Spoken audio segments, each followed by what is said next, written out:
یہودی جو مذہب ہے، نام جو ہے آپ یہودی سنتے ہیں، یہ دراصل حضرت یعقوب علیہ السلام کے 12 بیٹے تھے، ان میں سے بڑے بیٹے کا نام یہودا تھا۔ یعقوب علیہ السلام نبی ہیں اللہ کے، جن کا نام عبرانی زبان میں اسرائیل ہے، اسرائیل۔ ان کے بیٹوں کو بنی اسرائیل کہتے ہیں۔ وہ 12 بیٹے تھے یعقوب علیہ السلام کے، انہی میں سے ایک بڑے بیٹے یہودا تھے، یا بیچ میں کوئی ایک بیٹے کا نام یہودا تھا۔ اسی نام سے جو بھی بنی اسرائیل ہوتا اسے یہودی کہا جانے لگا۔ یہودی ایک قوم کا نام ہو گیا، وہ اس کو انگلش میں جیوز کہتے ہیں آج۔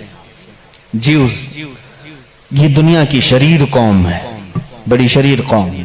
پہلے یہ لوگوں نے نبیوں کا قتل کیا ہے۔ ان کے بارے میں کیونکہ میں وہی باتیں کر رہا ہوں جو قرآن کہہ رہا ہے۔ اگر آپ کہیں گے بہت کٹر پنتھی ہو جائے گی تو پھر قرآن کو بھی بند کرنا پڑے گا۔ قرآن کہتا ہے یقتلون النبیین بغیر حق، یہ ناحق نبیوں کا قتل کرتے تھے۔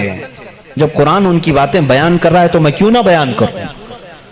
یہ شریر قوم تھے، حق بات کو کبھی تسلیم نہیں کرتے تھے۔ بہرحال زکریا علیہ السلام کے قاتل یہ ہیں، یحییٰ علیہ السلام کے قاتل یہ ہیں، اور عیسیٰ علیہ السلام کو سولی پر چڑھانے کے سارے بندوبست انہی نے کیا۔ یہ بات مجھ سے نہیں، عیسائیوں سے جا کے پوچھ لو، ان سے پوچھنا جیزس کو کون سولی پر چڑھایا تھا، جبکہ ہمارا عقیدہ ہے کہ عیسیٰ علیہ السلام کو سولی نہیں دی گئی۔ ہمارا عقیدہ قرآن سے ثابت ہے، اس پر میں بعد میں گفتگو کرتا ہوں۔ لیکن یہ یہودی قوم بڑی پرانی ہے، یعقوب علیہ السلام سے چل رہی ہے، ٹھیک ہے، کافی پرانی۔ یہ مانتے کس کتاب کو؟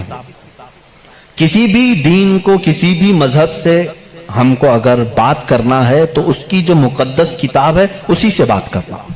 میں بھی انہی سے بات کروں گا، ہوائی فائرنگ نہیں۔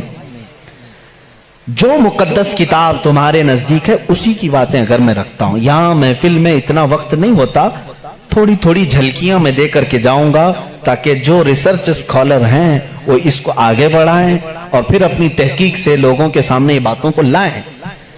یہودی قوم جس کتاب کو مقدس مانتی ہے وہ تورات ہے، جو موسیٰ علیہ السلام پر نازل ہوئی، اور زبور ہے جو حضرت داؤد علیہ السلام پر نازل ہوئی۔ ان کتابوں کے مجموعے کو آج انگلش میں اولڈ ٹیسٹمنٹ کہا جاتا ہے۔ یہ کتابیں مارکیٹ میں دستیاب ہیں، ان کو کیا کہتے ہیں؟ Old testament. تقریباً اس کتاب میں جو الگ الگ چھوٹی چھوٹی کتابوں کو ملایا گیا ہے 73 کتابوں کا مجموعہ ہے اولڈ ٹیسٹمنٹ۔ جیسے قرآن میں 30 پارے ہیں نا، پہلا پارا، دوسرا پارا، تیسرا پارا، اس طرح سے اس میں پارے سمجھ لیں یا الگ الگ ٹاپکس۔ یہ کتنے ہیں؟ 73 ہیں۔ اس میں بھی ان کا بڑا اختلاف ہے، میں سارے اختلافات نہیں بتا سکتا آج، لیکن قرآن میں سب کا اتفاق ہے، چاہے وہ شیعہ ہو، دیوبندی ہو، وہابی ہو، اہل حدیث ہو، کوئی بھی ہو۔ جو عقیدہ ہم رکھتے ہیں اہل سنت و جماعت کے قرآن کے 30 پارے ہیں، سب کا اس بات پر اتفاق ہے۔ لیکن اولڈ ٹیسٹمنٹ پر سب کا اتفاق نہیں، ان میں سے کچھ مذہب 73 مانتے ہیں، کچھ 66 مانتے ہیں، 66 مانتے ہیں، کچھ لوگ 27 مانتے ہیں۔ بہرحال اولڈ ٹیسٹمنٹ میں ایک باب ہے جس کو استثناء کہتے ہیں، ایک پارے کا نام ہے، ایک کتاب کا، ایک جز کا، جس کو ڈیوٹرونومی انگلش میں کہتے ہیں۔ اس میں ایک آیت آئی ہے۔ آیت ظاہر سی بات ہے اللہ کی ہے، آیت اللہ کی ہے اور موسیٰ علیہ السلام پر نازل ہو رہی ہے۔ اللہ تعالیٰ فرما رہا ہے اے موسیٰ، میں تمہارے بعد تمہارے بھائیوں میں، بھائیوں سے مراد نبیوں میں، ایک ایسا نبی بھیجوں گا جو تمہاری ہی طرح سے ہوگا، تمہاری ہی طرح سے ہوگا، لیکن میں اس کے منہ میں اپنی زبان رکھ دوں گا۔ اور دوسری آیت آتی ہے کہ وہ فاران کی چوٹیوں سے چمکے گا۔ یہ فاران کیا ہے؟ یہ فاران کی چوٹیاں کہتے ہیں مکہ مکرمہ میں جو اب پہاڑ ہے، جبل کعبہ جو خانہ کعبہ کے قریب، انہوں نے اس کو سب ختم کر دیا، آج وہاں پر بادشاہوں کے محلات بنے ہوئے ہیں۔ وہاں فاران کی چوٹیاں کہا جاتا تھا کہ وہ مکہ کا ایک پہاڑ ہے، اور